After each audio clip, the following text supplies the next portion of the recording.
नमस्कार मेरे प्यारे भाइयों और बहनों, मैं हार्दिक आपका तहे दिल से स्वागत करता हूँ हमारे इस यूट्यूब चैनल पर जिसका नाम है धर्मो रक्षणा। हमारे इस चैनल पर आपको सभी पुराणों की कथाएं और उनकी प्रचलित अध्यायों की जानकारी प्राप्त होगी। हर देवी देवताओं के महात्म्य और उनके रूप स्वरूप और अवतारों की जानकारी यहाँ प्राप्त होगी। आशा करते हैं कि हमें आपका सकारात्मक प्रतिसाद मिलता रहेगा।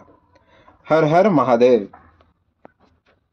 दूसरा अध्याय, देवराज को शिवलोक की प्राप्ति, चंचुला का संसार से वैराग्य।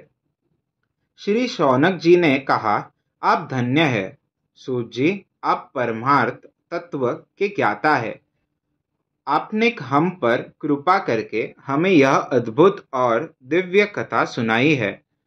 भूतल पर इस कथा के समान कल्याण का और कोई साधन नहीं है। आपकी कृपा से यह बात हमने समझ ली है। सूत जी, इस कथा के द्वारा कौन से पापी शुद्ध होते हैं, उन्हें कृपा पूर्वक बताकर इस जगत को कृतार्थ कीजिए।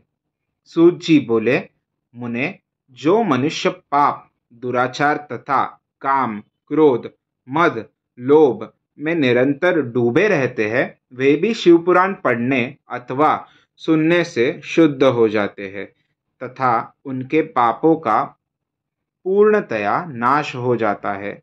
इस विषय में मैं तुम्हें एक कथा सुनाता हूँ। देवराज ब्राह्मण की कथा। बहुत पहले की बात है।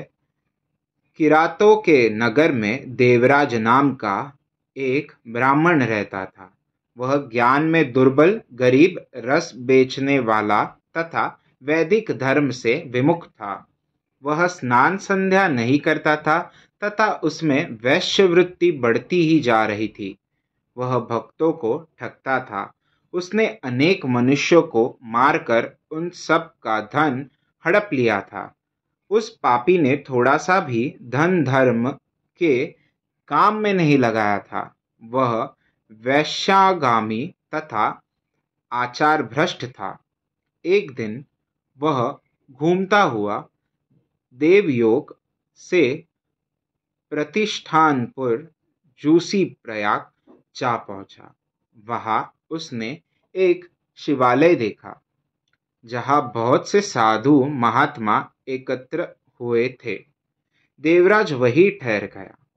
वहां रात में उसे ज्वर आ गया और उसे बड़ी पीड़ा होने लगी।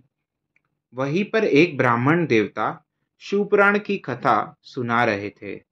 ज्वर में पड़ा देवराज भी ब्राह्मण के मुख से शिव कथा को निरंतर सुनता रहता था। एक मास बाद देवराज ज्वर से पीड़ित अवस्था में चल बसा। यमराज के दूत उसे बांधकर यमपुरी ले गए। तभी वहां शिवलोक से भगवान शिव के पारदागण आ गए थे। वे कर्पूर के समान उज्जवल थे।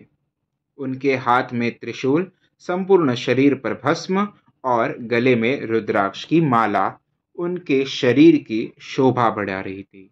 उन्होंने यमराज के दूतों को मार पीट कर देवराज को यमदूतों के चंगुल से छुड़ा लिया और वे उसे अपने अद्भुत विमान में बैठाकर जब कैलाश पर्वत ले जाने लगे तो यमपुरी में कोलाहल मच गया, जिसे सुनकर यमराज अपने भवन से बाहर आए। साक्षात रुद्रों के समान प्रतीत होने वाले इन दूतों का धर्मराज ने विधिपूर्वक पूजन कर ज्ञान दृष्टि से सारा मामला जान लिया। उन्होंने भय के कारण भगवान शिव के दूतों से कोई बात नहीं पूछी। तत्पश्चात शिवदूत देवराज को लेकर कैलाश चले गए और वहां पहुंचकर उन्होंने ब्राह्मण को करुणावतार भगवान शिव के हाथों में सौंप दिया।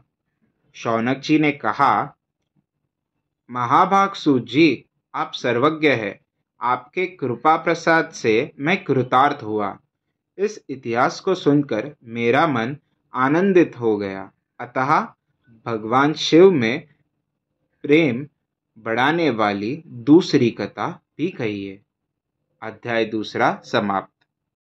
वीडियो को लाइक करें, शेयर करें, चैनल को सब्सक्राइब करें और हमारे साथ बने रहने के लिए बेल आइकन को प्रेस करें। हमारे सनातन संस्कृति की जानकारी के लिए और उनके साहित्यों की जानकारी को प्राप्त करने के लिए हमारे साथ बने रहिए इस चैनल पर, जिसका नाम है धर्मो रक्षणा। हर हर महादेव।